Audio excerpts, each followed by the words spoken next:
Grit is good, guys. It's a series where I show you different strategies how you can make a lot of currency in Path of Exile 2. Today we will talk about Delirium. Yeah, this icon on the map over here. So let's jump on the map and let's understand how Delirium mechanics work. Basically, when you run map with Delirium, you will see this icon on your mini-map, this little icon over here, and it may be sometime behind teleport, so make sure to look behind it if you don't see it in front of you. And it's a Delirium mirror, basically. You touch it and you enter Delirious world. So it's Delirious encounter right now. We will be ambushed by a large amount of monsters, and they will arrive on different places in the map. You also may find different Delirium mirrors, or like this kind of artifacts. They will also spawn monsters. And basically that's it. You just need to run around the map, and after defeating these guys, who is Delirious guys, you will get a reward progress. You will see reward progress on the screen, and it will go up and up and up.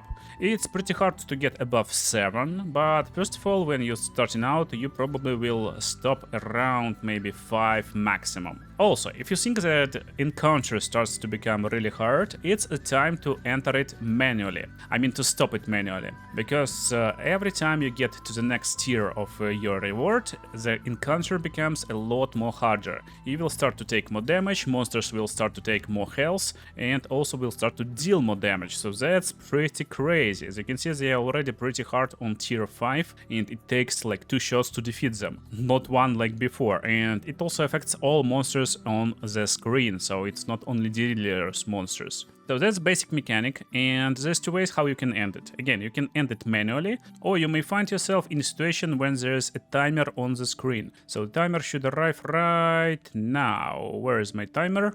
Here it is. So what this timer shows, this timer over here basically, you will see particles. You'll see particles on the screen, and also Delirious fog. Fog travels on the map, and where fog goes, you need to follow. If you're following the fog, the timer won't appear, and you can continue basically farming Delirious monsters. So I'm getting back into the fog, and timer disappeared. As you can see, fog goes kinda to the left side right now, so I need to follow it to the left if I want to continue being in the fog, but it may change. So right now it's kinda staying over here, it may start to move, but when timer runs out, we will get our rewards. Rewards in the form of distilled emotions and simulacrum splinters. So that's our rewards. As you can see, there's a bunch of them, and that's technically what we are looking for when we're farming Delirium. Also, it's nice to know that Delirium actually affects extra content on your map, like a ritual. So for example, if you're running Ritual and Delirium at the same time, you actually will be able to get a lot more points from rituals. Also, since it's adding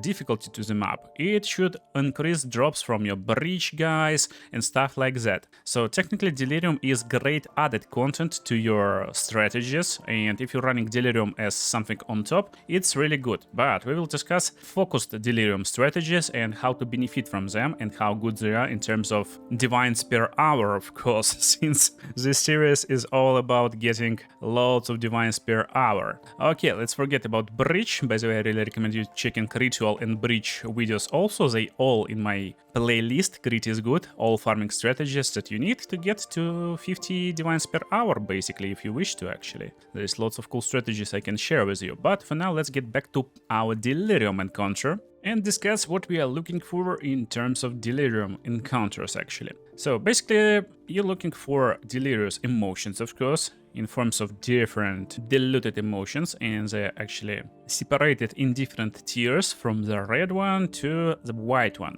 And coolest part, you can actually convert red ones into higher tier, so just drop them into Reforger bench and you can get higher tier distilled emotions. That's basically one of the things you're looking on the map when you're playing Delirium. By running high level Delirium, I basically completed all tiers right now, and of course I'm getting better rewards than you will get on the start. I'm getting different emotions like Disgust that can go for 1.5 exalts, Grit that can go for 2 exalts, or even Paranoia that can go for 6 exalts right now. However, this guide will be still useful for you even if prices changes. I'm basically explaining to you how to check is it worth to you, because that's the main reason behind serious greed is good, guys. If you're following one strategy, it can maybe completely irrelevant tomorrow, but that's how you may know is this relevant right now. For example, Paranoia right now is 6 exalts. And you can't guarantee that you will get loads of Paranoias, but you can guarantee loads of Iris, Guilds, Grids, and then you just convert them into Paranoias, so you can calculate how much you can get per hour, for example, in terms of exalts, and how much it will be in Divines, because Divines right now 144, and I got all my Paranoias before they become so relevant. So they was like for 1 exalt before, right now they 6, because they're really useful for farming rituals, and that's how meta changing. Anyway, there is one more thing that we're looking for in rituals, and it's of course in Delirium, Simulacrum Splinters. So they drop from monsters, and they go 3 to 1 right now. It also may change, so you need to understand like how much Simulacrum Splinters you drop per map to understand how viable this strategy is. And that's how your strategy may look like. To run any strategy, you're looking for a bunch of towers, and they should be overlapping, like for example these 2 over here. You finish these towers with highest tier waystone possible, so you can inject 3 different precursor tablets. And there's different ones. For example, there's Clear Skies that will make Delirium Fog never disappear. There's Delirium Precursor tablets, basic variants, and in basic variants they will have different suffixes that will affect your strategy. So there's increased stack size of Simulacrum Splinters. For example, if right now you don't want to run Delirium Pinnacle Boss, but these Simulacrum Splinters in demand, so you can sell them, for example, 1 for 1 for exalts, it's a nice idea to start dropping towers with increased Simulacrum size. You can drop 3 of them on 1 tower, 3 of them on another tower, and 3 of them over here. You basically will double Simulacrum size, and then you're going into your Atlas tree. Of course, you need to defeat a bunch of Pinnacle content for this encounter, and you will be able to increase Simulacrum size stack, basically increase Simulacrum size from your monsters, from bosses for example, and if you're lucky you can get even 1 divine per map stably, so around like 5 or 6 divines per hour. If some delirious emotions in demand, then delirious monsters killed in your maps provide extra reward progress. That's what we're looking for. Making delirious fog slower is not a big deal, but you can drop it if you like, since rewards are beneficial from pack size, basically from amount of monsters in your map. Delirium monsters in your maps have increased pack size is also great. Also, more fracturing mirrors is great, therefore you will get more monsters. But there is 2 more. Delirium encounters in your maps more likely to spawn unique bosses. Should you run this? Well, yeah, there is actually like 2 strategies. One of them you will go for Delirium Emotions or for Splinters, but also you may try running for bosses. So what I think about bosses? Well, bosses is actually viable if you're going into Atlas trees that will help you find them more. For example, you can get this They Coming to Get You, encounters will have 25% more likely to spawn unique bosses, and if you're getting this, definitely you should go for I'm Not Afraid. Delirium monsters, bosses, will have double Simulacrum Splinters, they will drop like a lot of them. Why I'm not into bosses right now? Well, I tried. I actually injected a bunch of towers, probably like 4, and I started running these maps with correct Atlas setup.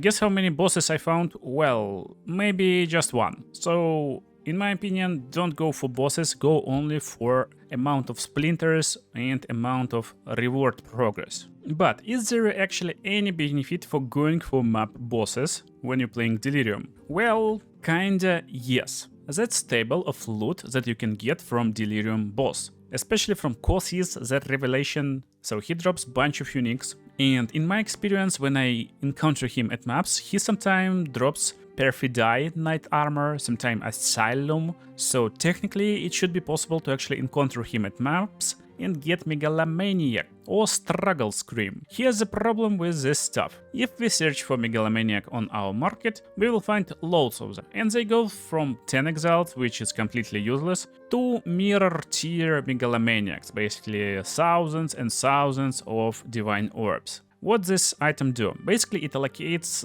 2 or even 3 different passives on your passive skill tree, and that's super big, especially if you get a right one. For example, I am right now getting this node backup plan and it may sound like not a big deal, but actually it saves me 3 points that I reallocated over here, and this gave me like loads of damage as well as nice armor and protection that I need anyway. And at the same time, my Megalomaniac goes with Forced Jugular, basically increased critical damage bonus, and I'm really beneficial from this node. So that's a big deal, but considering how many passives on passive skill tree, and you can get only big ones, yeah, it's like pretty problematic stuff actually. If you want to base your strategy on dropping Megalomaniacs, and they're pretty rare. I cleared full Delirium Pinnacle boss content, maybe like 20 times. I haven't saw any single Megalomaniac. Maybe I'm not lucky, maybe they are super rare. Second one is probably the reason actually. Still, if you're going for Delirium,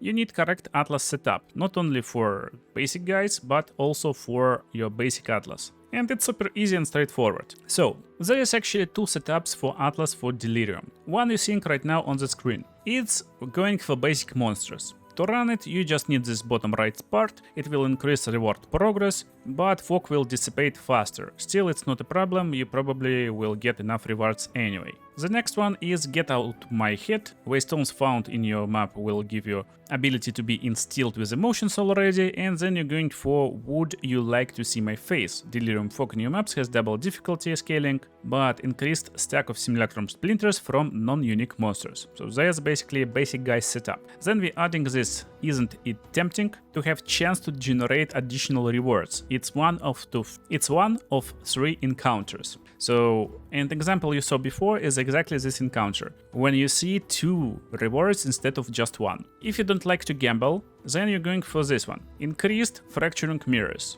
This will give you just more monsters in your maps, and that's it, you will farm a lot more. The second option is, instead of going to the left side, just going to the right side over here. So you spawn more bosses, more powerful bosses with more simulacrum splinters, and instead of going over here for additional reward, you're going to the left side for more bosses, for more chances to see a boss basically. And that's it, that's my setups for simulacrum for Delirium on the Atlas. There's actually a third one, more on that in a second, but that's how you want to stop your Atlas. So technically, if you're milking your maps, of course you just want to go into Precursor Tablet 3 over here, but I'm right now experimenting with Corrupted Waystones and more Waystone power to have better maps and better loots. It should work like this, I'm testing it right now. But normally I'm running like node upwards and then into Precursor Tablets basically over here and on top, stuff like that. But also, of course, you're beneficial from amount of monsters in your map, so that's basically where you want to go.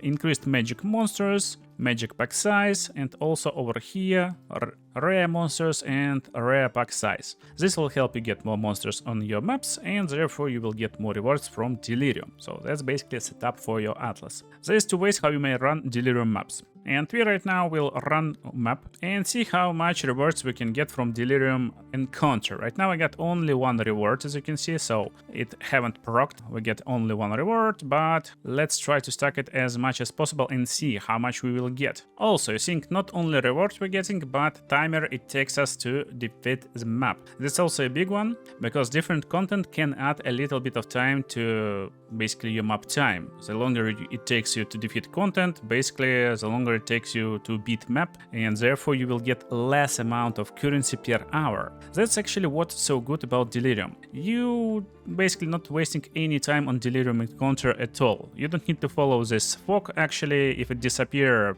that's it basically. Who cares? You will get just a little bit less rewards than you could get, but it's also fine. So technically I'm running until it will disappear automatically or until I will finish map.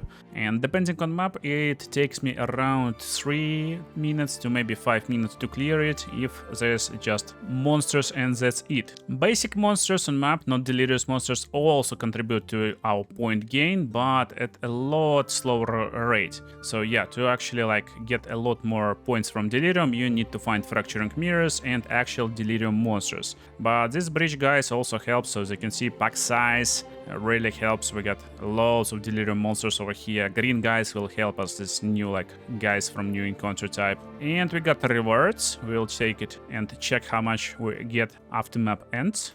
Okay, I missed one monster. Yeah, this map is so big. And in the end, it took me a little bit longer since this map is awful, but on average, to beat the map and sort inventory takes around maybe 5 minutes. And that's what we got. 15 simulacrum splinters, 2 guilds, 3 liquid ires, and 1 grid. Splinters right now will go for 3 exiles, guild will go for 2 exiles, ire just useless, and grid for 2 exiles. So technically we just added 10 exiles to our drop pool. And that's exactly what you can get on average when running Delirium. If you try to focus all your towers to get most of rewards from Delirium, you can increase it by like 50% or around it. So it will be 15 exiled orbs. It's definitely not what you're looking for in this current stage of economy, but that's basically what you aim for, and you can calculate based on this how much you can earn. So maybe right now liquid ire in demand. It will never be, but just maybe.